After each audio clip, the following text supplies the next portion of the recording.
নমস্কার বন্ধুরা, আমার চ্যানেলে সকলকে স্বাগত। আজ আমি নিয়ে এসেছি গোটা রসুন দিয়ে মজাদার চিকেন রেসিপি।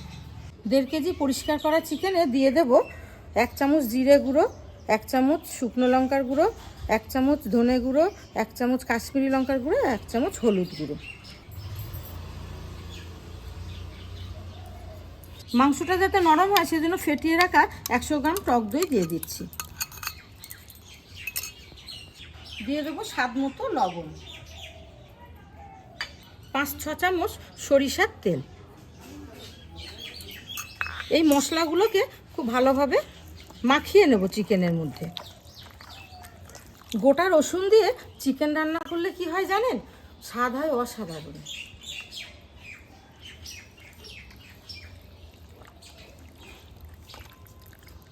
খুব ভালোভাবে চিকেনের মধ্যে মশলাগুলো মাখানো হয়ে গেছে।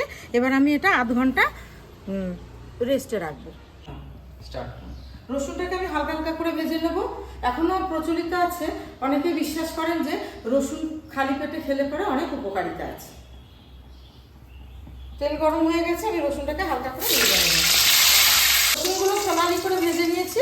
এইভাবে হালকা সোনালি করে ভেজে নিলে রসুনের ভিতর থেকে মিষ্টি স্বাদটা বেরিয়ে আসবে। ভাজার তেলে আমি ফোড়ন দিয়ে নেব, 1টা তেজপাতা, 4টে লবঙ্গ, 4টে এলাচ, 2টো দারচিনি আর 1 চামচ সাদা জিরে। মশলাগুলো থেকে একটা খুব ভালো মিষ্টি গন্ধ আসছে। এবার এর মধ্যে আমি দিয়ে দেবো 2টো কুচনো পেঁয়াজ। পেঁয়াজটাকে আমি হালকা করে ভেজে নেব। পেঁয়াজটা হালকা করে ভাজা হয়ে গেছে। এরকম হালকা করে ভাজলে পরে তরকারির একটা খুব মিষ্টি ভাব আসে। এবার এর মধ্যে আমি দিয়ে দেবো বেটে রাখা আদা। এখানে 4 চামচ আদা বাটা। আদা কাঁচা গন্ধটা চলে গেছে। এবার আমি এর মধ্যে দিয়ে দেবো কিছু শুকনো মশলা। 1/2 চামচ ধনে গুঁড়ো, 1/2 চামচ জিরে, 1/2 চামচ কাশ্মীরি লঙ্কার গুঁড়ো, 1/2 চামচ শুকনো লঙ্কার গুঁড়ো। ভালোভাবে কষিয়ে নেব। মশলাটা কষানো হয়ে গেছে। এবার দিয়ে দেবো 2টো কুচনো টমেটো আর দিয়ে দেবো স্বাদ মতো লবণ। এখানে আমি একটু অল্প পরিমাণ লবণ দেবো, কারণ মাংস ম্যারিনেশনের সময় আমি লবণ দিয়েছি।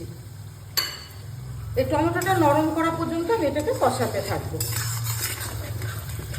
টমেটোটা নরম হয়ে গেছে। এবার আমি দিয়ে দেবো ম্যারিনেট করা মাংসটা।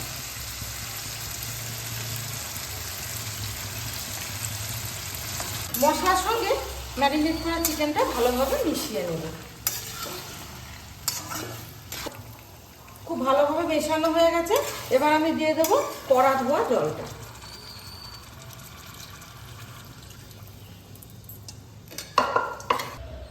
এই চিকেন রান্নার মেন উপকরণটা এবার আমি এর মধ্যে দিয়ে দেবো গোটা গোটা রসুন।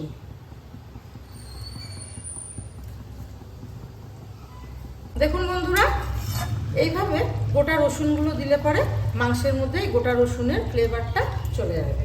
তরকারিটা বেশ ভালোভাবে ফুটে উঠেছে। এবার আমি দিয়ে দেবো কাঁচা পাকা কিছু লঙ্কা। ঢাকনা চাপা দিয়ে 15 মিনিট কুক করে নেব।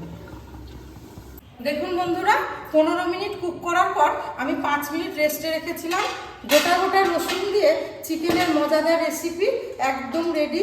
আপনারা এটা ভালো লাগলে পরে লাইক করবেন, কমেন্টে জানাবেন আর অবশ্যই সাবস্ক্রাইব করতে ভুলবেন না। আবার দেখা হবে মজাদার রেসিপি নিয়ে।